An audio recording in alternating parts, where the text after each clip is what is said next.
Depuis la publication du livre de Camille Kouchner, Familia Grande, la France semble enfin être en train d'ouvrir les yeux sur la question de l'inceste. Les débats se multiplient, la parole se libère, les révélations se succèdent, le tabou est peut-être en train d'être levé. Alors cette semaine, nous allons voir si c'est également le cas à l'étranger, si des débats ont lieu, s'il y a également des tabous, si les lois sont strictes ou pas. Nous vous emmenons en Allemagne, en Italie, aux États-Unis, au Sénégal.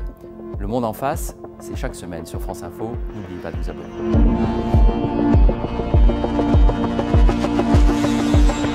Commençons par l'Allemagne. La législation y est rigoureuse. Elle pénalise strictement l'inceste, y compris entre adultes consentants. C'est d'ailleurs également le cas en Angleterre ou au Danemark. Ce n'est pas le cas en France. Pour autant, il y a quand même des controverses sur le sujet en Allemagne, en particulier sur le déficit d'éducation à ce propos. Nous voici devant le ministère de la Famille et de la Jeunesse à Berlin.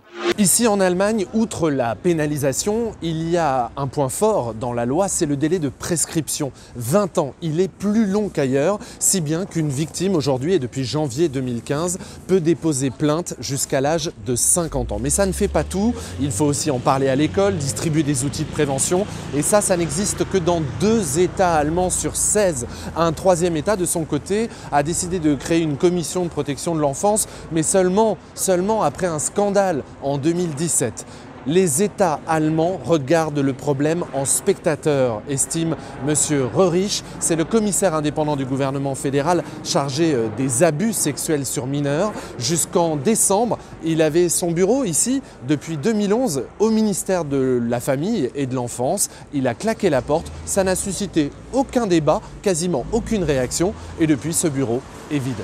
Direction Rome à présent. En Italie aussi, l'inceste est passible de poursuites pénales jusqu'à 8 ans de prison et là aussi, y compris entre adultes consentants. Mais il y a un mais et il est de taille. Pour qu'il y ait des poursuites, il faut qu'il y ait un, je cite, scandale public. Une notion assez floue.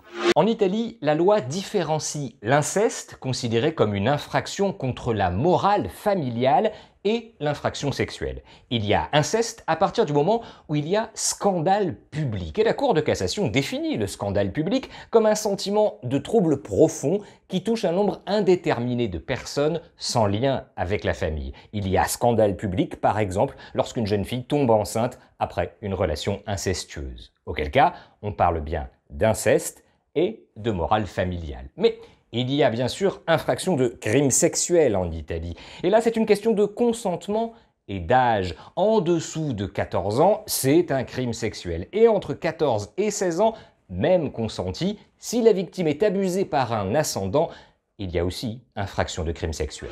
Un mot encore sur l'Europe. On notera aussi que dans le cas cette fois de l'inceste avec mineurs, du viol de mineurs, le crime est imprescriptible dans plusieurs pays désormais, la Belgique, les Pays-Bas, le Royaume-Uni.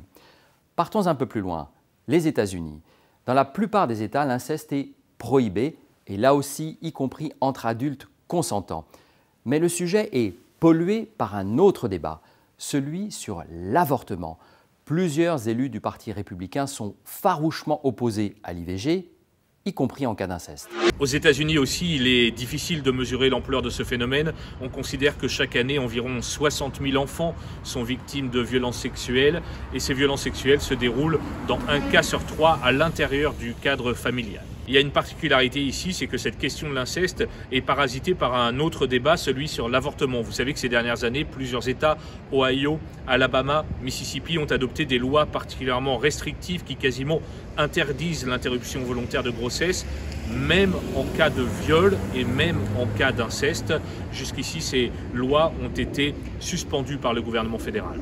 Terminons ce tour du monde avec l'Afrique de l'Ouest, où le sujet est un tabou. Et là aussi, il y a un lien avec l'avortement. Nous voici à Dakar, au Sénégal.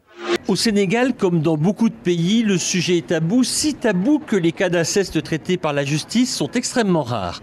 Il faut dire qu'au Sénégal, non seulement c'est la loi du silence qui règne, on préfère laver son linge sale en famille, mais en plus les victimes d'inceste qui tombent enceintes sont rejetées par leurs proches. Cela entraîne des drames. Les cas d'infanticide sont nombreux, les cas d'avortement clandestin également, et ce pour une raison simple, il est interdit d'avorter au Sénégal, même en cas de viol et d'inceste. Il a d'ailleurs fallu attendre 2019 pour que le viol ne soit plus considéré comme un délit, mais un crime. Les coupables encourent des peines de prison plus lourdes, pouvant aller jusqu'à la réclusion à perpétuité. En résumé, le tabou sur l'inceste n'est pas une spécificité française, il existe dans de nombreux pays dans le monde. En revanche, plusieurs pays européens ont adopté une réglementation beaucoup plus stricte que la France sur le sujet. Allez, à la semaine prochaine et prenez soin de vous.